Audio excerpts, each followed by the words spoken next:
What do you do when someone declares war on you? Not a war with armies and weapons, but the silent everyday war, the competition at work, the family conflict, the person trying to undermine your reputation. The instinctive reaction is to fight back, to retaliate. But the great strategists and Stoic philosophers, from Marcus Aurelius to Seneca, knew that true strength isn't in retaliation, it's in control. They understood how to win the battle before it even began, disarming their opponent without ever lifting a sword. What if you could win any conflict, make an adversary irrelevant, and achieve the true victory, inner peace, without ever having to fight? In this video, I will reveal the 7 Stoic ways to win without war. The Stoics were masters of human psychology. They understood that most battles aren't won on the external field, but on the internal one, your mind. Seneca wrote that the greatest empire is to rule oneself. When you lose control, you hand your strength, your advantage, and your peace directly to your adversary. Winning without war isn't about running from conflict. It's about being so solid, so grounded in your principles, that the conflict simply cannot penetrate your armor. It is the art of silent victory. Let's begin. Way 1. Control your emotions. The first and most crucial battlefield is internal. When provoked, instinct screams for anger, for retaliation. But as the Roman poet Publilius Cyrus said, to control your anger is to conquer both yourself and your enemy. Anger is a fog. It clouds judgment, distorts perception, and makes you commit tactical errors. Your opponent wants you to be angry. They provoke you because your emotional reaction is the weapon they will use against you. Anger is a poison you drink, hoping the other person dies. The Stoic sees this clearly. Marcus Aurelius reminded himself every morning not to be surprised by angry, treacherous, or envious men. He expected it. By expecting chaos, he was not caught off guard by it. Staying calm under pressure isn't passivity. It's an active strategy. It is you who controls the battlefield, not your emotions, and certainly not them. When they shout and you respond with calm silence, who truly holds the power? You become unshakable. Calmness is your fortress. Way 2. Deny them your attention. What feeds an adversary's fire? Your reaction. Your attention is the most valuable currency you own, and they are desperate for you to spend it on them. A provocateur's ego needs your engagement to survive. Epictetus taught us to focus only on what is within our control. Another person's actions, words, and intentions are fundamentally outside of your control. What is in your control? Your response.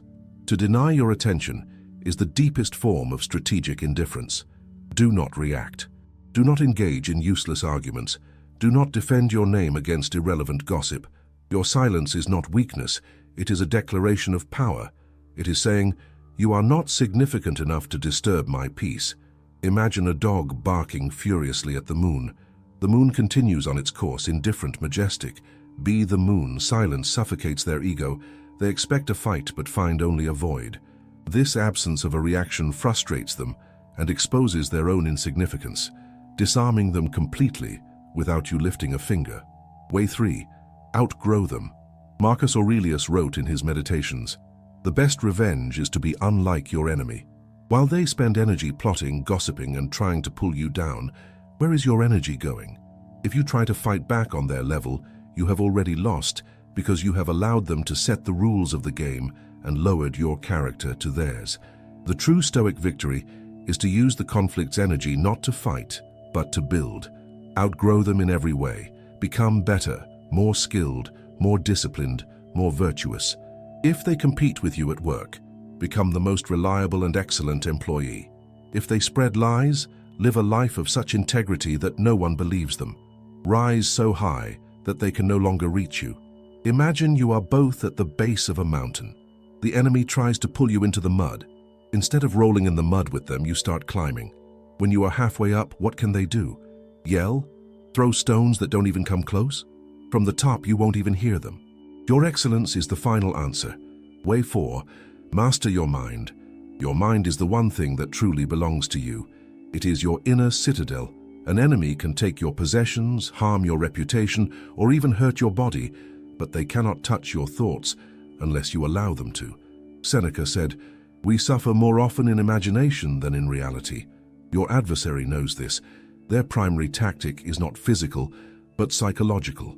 They want to plant seeds of doubt, fear, and anxiety. They want you to lose sleep, to obsess over them. If they can disrupt your thoughts, they have won, even if nothing external has happened. Mastering the mind is daily Stoic training. It's examining your judgments. It's asking, is this a fact or my interpretation? If they cannot disturb your internal peace, they cannot defeat you. You become unshakable, unbreakable. You can observe their actions as you would watch a storm from inside a safe house. The storm is real, but it cannot touch you. Way 5. Let the truth expose them. We live in an age of deception where narrative often seems more important than reality.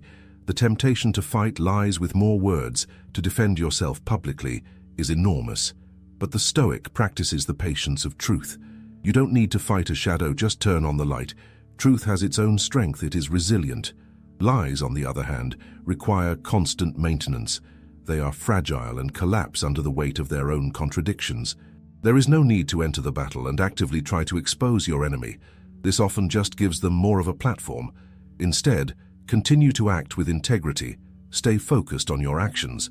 Time is the ally of truth. Eventually, your opponent's actions will reveal who they truly are. The mask falls. People notice the inconsistencies. Your only job is to be a beacon of truth and consistency. Just observe. The truth will do the heavy lifting for you, exposing them without you needing to say a word. Way 6. Build strong allies.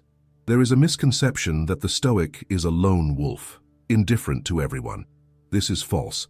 Stoicism is fundamentally about cosmopolitanism, the idea that we are all citizens of the same universe, connected by a shared reason, the Logos. Seneca wrote extensively about the importance of true friendship. In this silent war, your allies are not soldiers, but people of character. Surround yourself with power, purpose, and virtue. Build a network of honest, loyal, and wise people. Lone wolves are easy prey. Packs survive. When an adversary tries to attack you, they are not just attacking an individual. They are attacking a community you have nurtured. Your allies are your passive defense. They are the witnesses to your character, the defenders of your reputation when you are not present. Most importantly, they are your support system, keeping you grounded in your principles when the pressure rises. The collective strength of a virtuous group is an impenetrable wall. Way 7. Trust in time. This is perhaps the most difficult form of Stoic victory, as it requires the supreme virtue, patience. The universe has its own rhythm. Justice is not always immediate. The arrogant may appear to be winning, the liar may appear to be thriving, but the Stoic plays the long game. Time is the great equalizer. It reveals all truths, heals many wounds, and inevitably brings down what is unstable. Karma, as the original script mentioned, may be slow, but it is precise. The Stoics would call this the Logos, the rational order of the cosmos. Trusting in time is not sitting back and doing nothing. It is continuing to do the right work, controlling your emotions, focusing on your excellence, mastering your mind, and having faith that the seeds you plant will grow. Time knows how to bring down the unworthy. Arrogance becomes complacency. Lies get tangled in themselves. Cruelty isolates. You don't need to rush their downfall. Just hold fast to your virtue. Win with wisdom, not with war. This is how the strong rise, silently and completely. You don't need to fight. You just need to be smarter, calmer, and stronger on the inside. These 7 strategies are not just for defeating an enemy. They are a manual for building an invincible life. The greatest victory isn't about what happens to them, but about who you become in the process. If you are looking to strengthen your mind and find this unshakable peace, join our community. Subscribe to Stoic Spring. By doing so, you're not just clicking a button. You are making a commitment to care for your inner peace and to grow in maturity.